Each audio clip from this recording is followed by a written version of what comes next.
The purpose of this collaboration was to create a final status solution in the region that forever excluded the possibility of a free, functional, and self-determined Palestinian state that included Palestinian citizens of Israel, residents of the West Bank and Gaza, and those currently living as refugees around the world.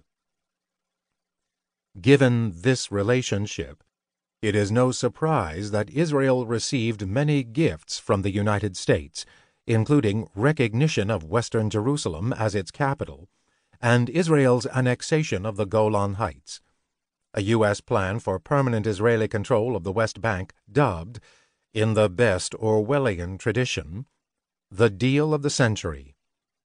The ending of funding for basic services to Palestinian refugees and other large concessions. Even more telling is that the Israeli government was not asked to give anything in return, even as a token exchange. In the 3 months prior to the election, as he rushed to score more diplomatic victories, the Trump administration forged agreements for normalization of relations between Israel and Arab states Bahrain, the United Arab Emirates, and Sudan. These agreements often required the forceful stifling of dissent against them. This was a sharp departure from the recent past, when there was an Arab consensus that backed an exchange of normal relations with Israel for the creation of a Palestinian state, with uniform support for the Arab Peace Initiative of 2002, which promised just such an arrangement. The shift in the United States' position and its heavy pressure on Israel's behalf made it possible to break that Arab state consensus. In doing so, they further diminished what little bargaining leverage Palestinians had. President Biden almost certainly would not have made the decisions Trump did, some of which we explore in this book. But as we enter the dawn of his presidency, he has also made it clear that he has no intention of reversing them. Known during his time as vice president as Obama's salesman to the pro-Israel community, Biden is not as enamored as he once was of Israeli Prime Minister Benjamin Netanyahu.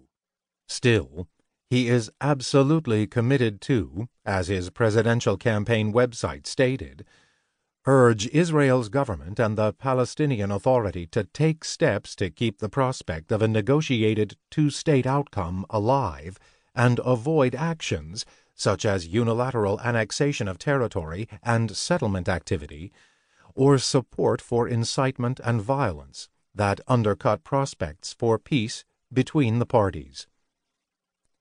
Such goals are nearly identical to those of the Barack Obama administration, whose failures occurred before Trump gave Israel all it requested for 4 years, raising Israeli expectations of Washington and destroying what little Palestinian faith remained in the United States. This book, written in the age of Trump, carries an even more powerful message as we enter the age of Biden.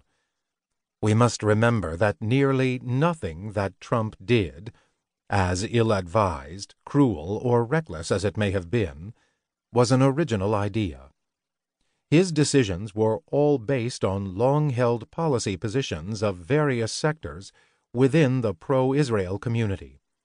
Many were bipartisan, such as the move of the American embassy from Tel Aviv to Jerusalem, which, as we explain in detail, was based on a law passed during the Clinton administration with an overwhelming majority of Democrats and Republicans.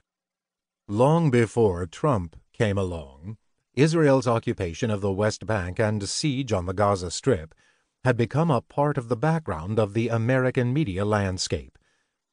Although it occasionally flared up and appeared in the headlines, it was nonetheless understood as a part of the violent tapestry of daily life in the Middle East.